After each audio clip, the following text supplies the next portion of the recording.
현대의학은, 특히 우리나라의 의학은 나이 먹은 분이 병들고 죽음에 임박해져도 끝까지 그 병의 원인을 찾아내서 그 병을 치료하는 데 전력을 다합니다. 이것이 어느 정도로 극단화되어 있는지를 보여주는 통계가 있습니다. 싱가포르는 노인들이 응급실에 실려갔을 때 중환자실로 이송되는 비율이 10% 정도입니다. 그런데 우리나라는 노인들이 응급실에 실려가면 70% 정도가 중환자실로 실려갑니다. 이게 무슨 차이를 얘기할까요? 싱가포르에서는 이분이 나이 먹고 노쇠해져서 이제 치료를 해도 그것이 큰 의미가 없다. 자연스럽게 죽음을 맞이할 준비를 하는 게 좋다라고 해서 꼭 필요하고 치료 효과가 있는 분들만 중환자실로 보냅니다. 그게 10% 정도인 거죠.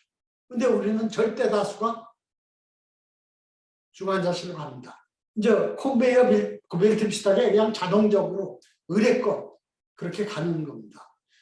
이러한 점에서 무의미한 연명치료 대신 어떤 치료가 의미 있고 환자에게 도움이 되는가 하는 그 대안이 바로 호스피스 완화 의료죠.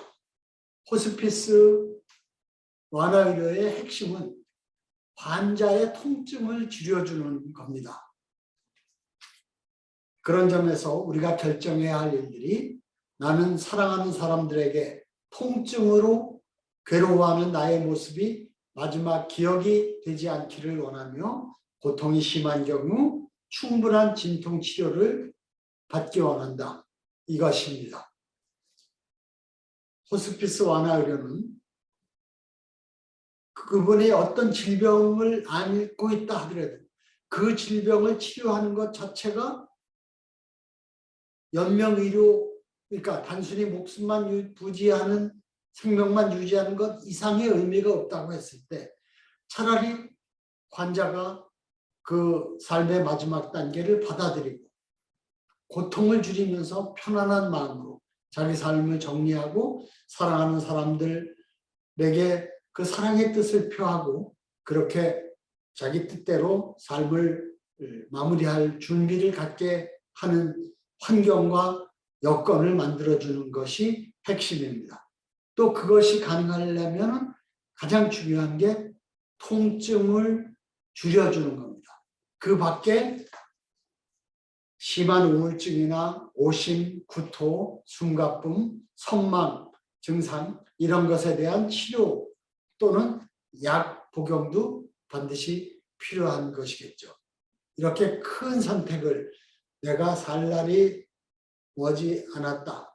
그리고 얼마 남지 않았다. 그리고 더 이상 치료를 해도 의미 있는 치료가 되기를 힘들다고 했을 때 내가 선택해야 할 큰 두 갈래 길. 하나는 그래도 끝까지 모든 치료를 다 해보느냐 아니면 이 상태를 받아들이고 무의미한 연명치료를 하지 않는 대신 통증과 또 관련된 상태의 그를 개선하기 위한 다양한 치료를 내가 받으면서 평안한 상태, 고통이 없는 상태에서 죽음을 맞이하고 그 과정에서 내 삶을 잘 정리하는 그러한 기회를 가질 것인가, 이것이 우리가 선택해야 할 일일 것입니다.